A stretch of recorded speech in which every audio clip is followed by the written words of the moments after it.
济南ভাষায়阿阳去农村的池塘边钓鱼，那天下午很安静，他准备了鱼竿和鱼饵，静静地等着。অয়ন গ্রামের পুকুর পাড়ে মাছ ধরতে গিয়েছিল। সেই বিকেলটা ছিল খুব শান্ত। সে তার ছিপ এবং টোপ তৈরি করে নিঃশব্দে অপেক্ষা করছিল।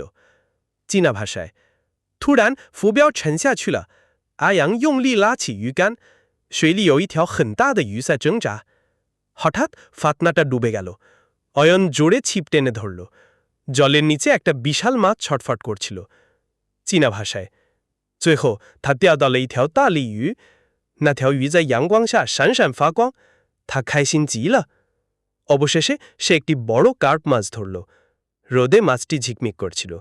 সে খুব খুশি হল। ও এনে গেল গ্রামের পুকুর পারে,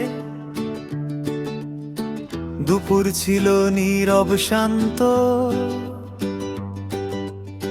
ছিপ হাতে বসে থাকলো, টোপ গেথে দিল মন দিয়ে, জলটা ছিল কাচের মতো,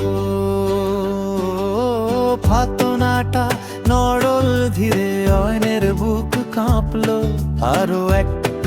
আরো একটু চোখ রাখলো সে জলের দিকে।